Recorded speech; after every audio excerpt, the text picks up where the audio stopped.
Hey, ladies and gentlemen, welcome back to the channel. As always, it is Nick here, back with your daily crypto news and analysis. And today we are going to be talking about Ripple and XRP, as well as the vast majority of crypto and finance. And with that being said, I hope that you are all having a beautiful day or a beautiful night wherever you guys are out there in the world. The weekend is finally here, so let me know what you guys have planned down in the comments below.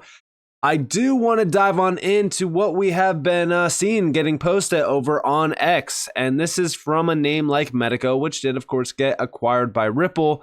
But just think about how crazy this market is versus 3 years ago. I said, go back just 3 years ago, and a post like this was barely a thing. Fast forward to today, and the revolution is upon us. While 99% of the retail sector complains about price action, this is why I am fine holding assets like XRP for the long term and not even phased by price action anymore. And here we actually have the announcement from Medico as the digital revolution reshapes the financial landscape. APAC is pioneering the integration of blockchain in capital markets. How crazy is this? I mean, when we really look at what's going on right now around the world, tokenization, it's upon us. And almost every single major market, every single major name out there is now focused on tokenization. Citi, JP Morgan, BlackRock, the list goes on and on and on. And now they are looking at implementing and integrating blockchain into crucial infrastructure. Big shout out to XRP Drops, as they did give us a full breakdown of the article and highlighted specific pieces. We have $11.3 trillion worth of tokenized financial assets by 2030. APAC is pioneering the integration of blockchain in capital markets, with, of course, regulation right there. And guess who has been at the forefront of this? Ripple with Medico, and even by themselves. Tokenization is being embraced by regulated financial institutions because of its clear transformative potential for capital markets. We have down here, it will also boost liquidity by accelerating trading activity and converting illiquid assets into more liquid ones, especially through the ability to fractionalize ownership of high-value assets like bonds and real estate.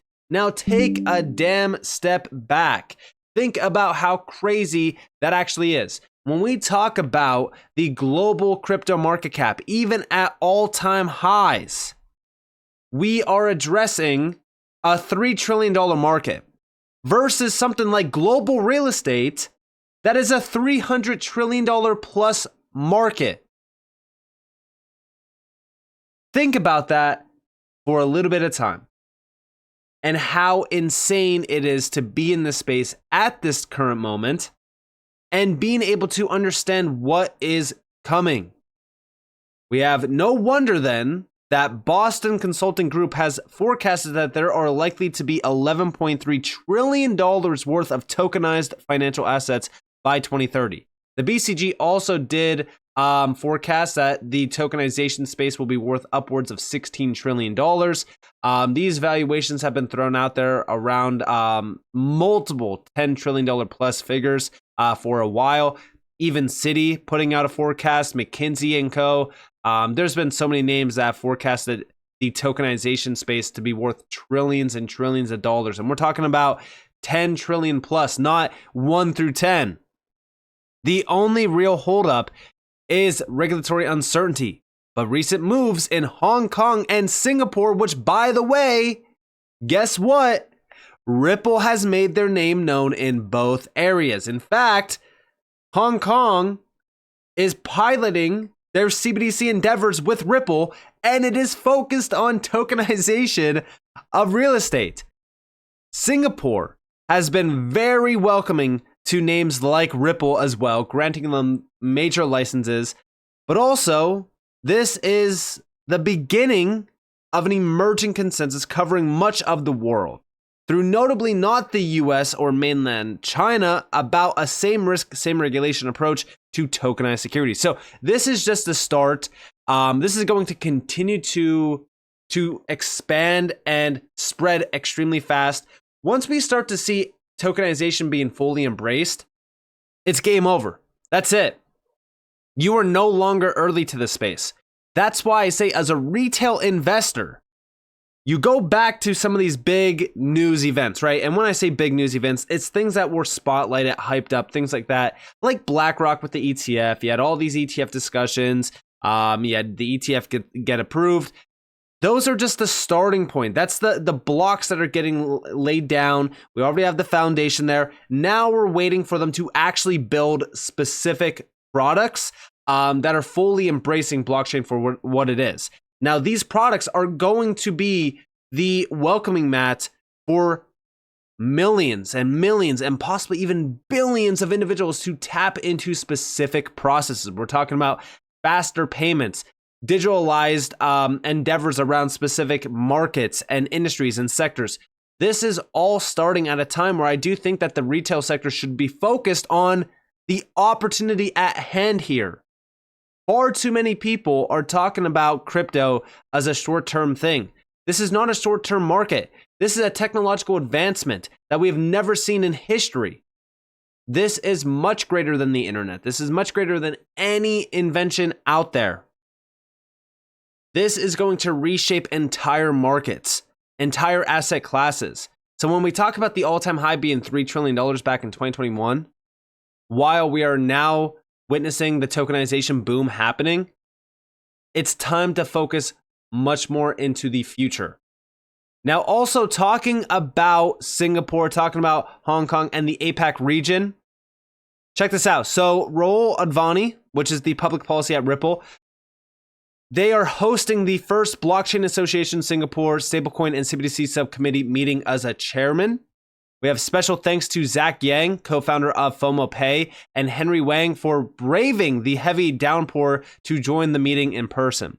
And we actually have a post that I'm going to be going over here shortly, but we have Singapore now has 13 licensed crypto providers. Ripple themselves are fully licensed to operate with XRP.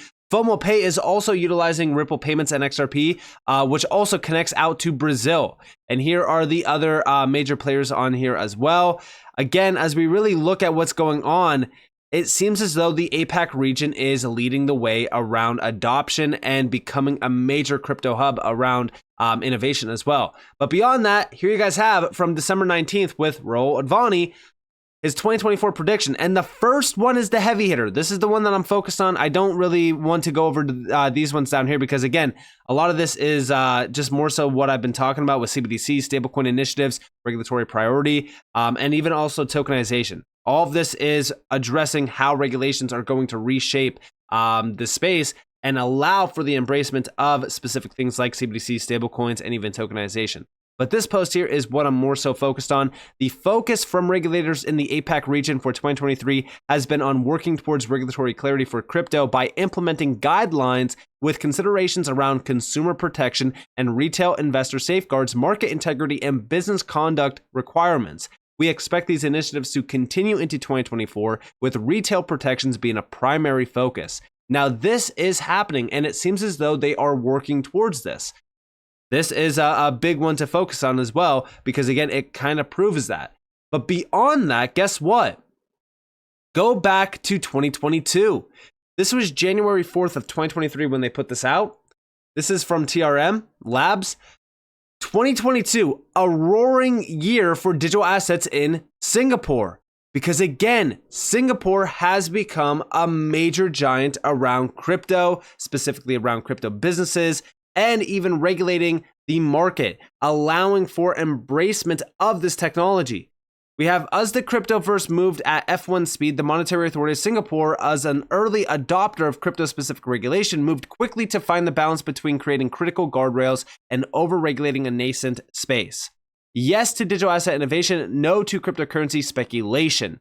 We could actually see a specific few projects that have gotten the green light from the MAS in that time period, which was Project Guardian, Project Orchid as well. A lot of this is fully focused on tokenization, DeFi, things like that. And by the way, this is also why I say, thank God that we have been in this space for a while, because look at this.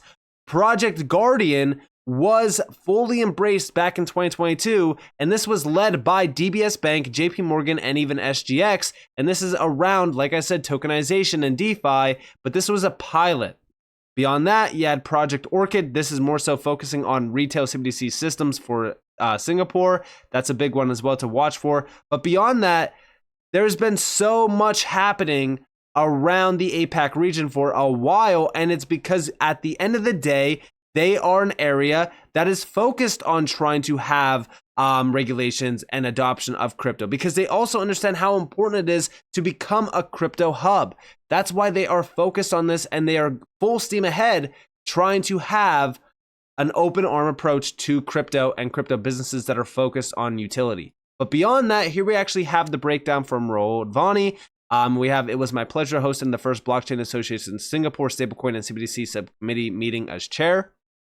Beyond that, we have a few things down here. And if you haven't heard, Ripple is partnering with Blockchain APAC for our first ever Australia Policy Summit as part of Policy Week 2024 in Sydney. We have an exciting agenda planned, so stay tuned. And by the way, if you guys do want to go check this out, this is going to be a pretty big event in my opinion. There's going to be a lot of discussions there. There's going to be a ton of major players like regulators, policymakers, industry leaders, so much. They are going to focus on exploring the global regulatory framework for blockchain and digital assets, with an emphasis on strategies to encourage adoption, growth, and innovation within the Australian market. And of course, Medico is going to be there in full effect. Make sure to focus on this one, because I do think that this is going to be a big one. This is March 18th through the 22nd. We already went over this a little bit. Major event. But beyond that, we have the Ministry of Industry and Information Technology announced the formation of a Metaverse Standardization Working Group, which aims to establish rules for the Metaverse platforms and the development of the Yuanverse. Beyond that, the People's Bank of China and Hong Kong Monetary Authority announced policy measures to deepen financial cooperation, including expanding cross-border CBDC pilots in Hong Kong. And we already know that Ripple has major ties back to the Hong Kong Monetary Authority, like I said, with their CBDC pilot. And it's kind of crazy that this is the People's Bank of China with the Hong Kong Monetary Authority looking at cross-border CBDC pilots. But also, the BIS Innovation Hub announced in its 2024 work program, which includes projects on CBDCs and tokenization, which we did go over. And then, of course, last but not least, the Financial Stability Board also announced its 2024 work program, which will implement a global regulatory and supervisory framework for crypto activities and continue to monitor the financial stability implications of other digital innovations, including, of course, tokenization. So, a ton of big moves happening here. It seems as though the space is changing to more focus on regulations and more legitimate projects that are building out utility and building out things that are going to revolutionize and change the entire scenery around major markets, industries, and ultimately even revolutionize payments itself. Now, outside of that, yeah, the APAC region, talking about payments, has been leading the way in instant payments. This is actually from Ripple going back to March 14th of 2022. And if we scroll down, we can actually see countries across the Asia Pacific have become global leaders at delivering instant payments through digital banking solutions. Their experimentation and innovation around alternative payment rails to better facilitate both cross-border and domestic instant payments serves to bolster the region's growing stature and leadership across the payments sector. In recent years, APAC has grown to dominate the digital banking sector, with 20% of approximately 250 digital banks worldwide based in the APAC region. Now, the ones to really highlight here, Singapore, ranked in the world's top 5 most competitive financial centers, which has enacted clear and effective governmental regulation in support of innovative payment technologies and achieved 58% increase in instant payments in 2021. The Philippines, which saw virtual currency transactions jump 71% from 2020 to 2021, substantially driven by new solutions like crypto-assisted remittances and digital payments options. And then, of course, while instant payments are taking off faster in APAC than anywhere else in the world, their success in the region is not guaranteed. Key contributing factors will include further blockchain and global banking platform adoption, as well as close collaborations between business and government. Now, talking about that, right? When we address this, where does Ripple come into place? Where is XRP at with all of this? And what's really going on? Because again, I feel as though it's easy to focus on this, but where is Ripple on this? Well, it is very easy to see where Ripple is at. Go back to October of 2021. Ripple and Tranglo Singapore's partnership scales to new heights in Asia Pacific. You can actually see that, and by the way, Ripple did acquire a 40% stake in Tranglo. This is Asia's leading cross-border payment specialist. This is a big one to focus on because this is a direct exposure to on-demand liquidity, which does include, of course, XRP. And by the way, they are fully focused on the Philippines within this. But also, beyond that, right, we know that Ripple recently got the green light on Singapore, giving them a major license to utilize XRP. But within this, you can actually see some of the big players that are tapped in on this front with Tranglo. And this is the BKK Forex, a fully licensed remittances and foreign exchange company in Singapore. D-Money, a Thailand-based financial solutions provider offering money transfers and foreign currency exchange services. Siam Commercial Bank, one of Thailand's leading universal banks as well. Beyond that, there's a lot more to focus on outside of just this announcement. Like, for an example, this one back in September of 2023, where SBI actually expanded Ripple remittance tech to banks in Vietnam, Indonesia, and the Philippines. So as we look at Ripple, they have been taking over in the APAC region for a while at a time where it is crucial for them to actually focus on these types of endeavors, because guess what? The APAC region has been leading the way in instant payments. They've been highlighting the need for digital asset regulations and adoption, and they have been doing just that. I'm very excited for this. I'm very excited to have Ripple actually being a major spotlighted player in the APAC region around some of these big things, like, for an example, this Blockchain Association Singapore Stablecoin and CBDC subcommittee, because this is a big deal. And when you actually go and look at this, right, you can see how successful this overall event was. If you guys did want to look more into this and figure out some of the major names tied to it, you guys are more than welcome to. But this has always been a big event, even going all the way back to 2022. For an example, you could just take a look at some of the big names that were there. This is what I'm focused on, because this is all the things that we need in order to have Ripple, specifically Ripple Tech, and blockchain-based technology implemented on a global scale. But I do believe that Ripple has already been at the forefront of this. We already know that Ripple has predicted that the APAC region is going to be a full focus ahead move for them, because they understand how big this area has become, because they have been embracing crypto, unlike, of course, the US. But all of this is leading back to the tokenization boom, the adoption of digital assets and stablecoin and CBDC initiatives. It is all happening at a time where I do think that the retail sector is only focused on one thing, when they should be focused on what's actually happening here and what's going on. Because the most amount of wealth that will be made is from individuals that actually see the value in what's happening right now. Because all of these major steps that are being taken are crucial for the end game scenario. So with that being said, I hope that you guys enjoyed this video. If you guys did, definitely leave a like, subscribe, turn notifications on because of more free content. You guys are more welcome to follow me on Twitter and join the free Discord in the description below. And with that being said, guys, it's been Nick. Thank you guys for watching. Peace out.